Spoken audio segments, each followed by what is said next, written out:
Hello everyone, a very warm welcome to all of you in my YouTube channel. मैं हूं प्रतिभा, आपकी physiotherapist. आज के इस वीडियो में आप जानेंगे कि फिजियोथेरेपिस्ट का आईसीयू में क्या रोल होता है।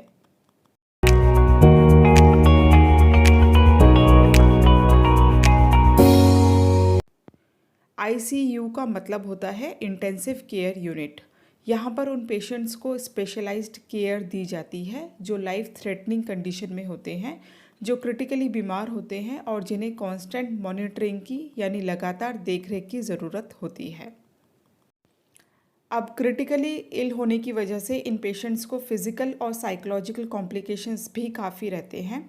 काफ़ी समय से बेड रिडन होने की वजह से 90% आईसीयू पेशेंट्स को मसल वीकनेस की शिकायत भी होनी शुरू हो जाती है।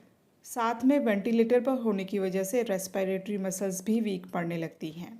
इसके अलावा pressure ulcers, deep vein thrombosis यानी कि कोशिकाओं में खून जमने और इन्फेक्शन होने का खतरा भी काफ़ी रहता है। इसलिए इन पेशेंट्स की प्रॉपर केयर के लिए आईसीयू में एक मल्टी डिसिप्लिनरी टीम होती है जिसमें सभी अपनी अपनी फील्ड के एक्सपर्ट्स होते हैं। वो पेशेंट को असेस करके और फिर उसके हिसाब से ट्रीटमेंट देते हैं। तो इस मल्टी डिसिप्लिनरी टीम में फिजियोथेरेपिस्ट का भी एक इम्पॉर्टेंट रोल होता है। फिजियोथेरेपिस्ट के इस रोल को दो की एरियाज़ में डिवाइड किया जाता है। एक है रेस्पिरेटरी, मतलब लंग्स को हेल्दी बनाने में, और दूसरा है रिहेबिलिटेशन, मतलब मसल्स की स्ट्रेंथ और जॉइंट मूवमेंट को इम्प्रूव करने में। अब बात करते हैं रेस्पिरेशन फिजियोथेरेपी की। नॉर्मली हमारी लंग्स रोज़ाना करीब 100 ml फ्लूइड बनाती है जिसे स्पुटम कहते हैं। इसका एक अपना रोल होता है। जब हम सांस लेते हैं तो कुछ डर्ट पार्टिकल्स हमारे नाक, गले, रेस्पिरेटरी ट्रैक और लंग्स में भी जाते हैं।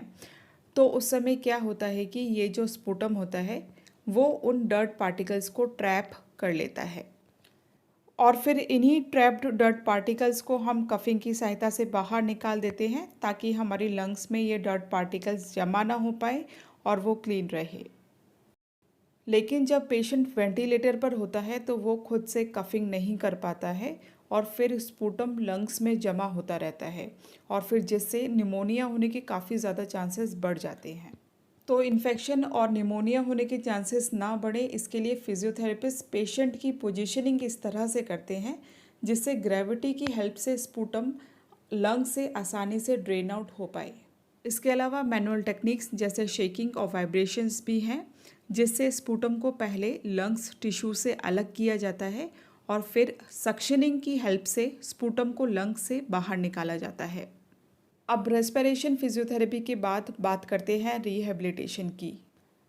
पेशेंट जब आईसीयू में होता है तो वो बहुत जल्दी वीक होता है।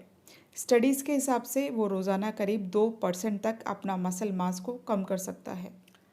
इसके अलावा जॉइंट स्टिफनेस, मसल टाइटनेस की शिकायत भी पेशेंट को हो सकती है।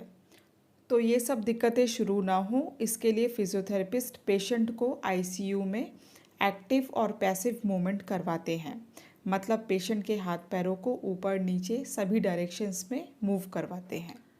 और अगर पेशेंट कॉन्शियस यानी होश में होता है तो स्टैंडिंग और वॉकिंग की भी प्रैक्टिस करवाते हैं और इसके अलावा बेड एक्सरसाइजेस भी करवाते हैं।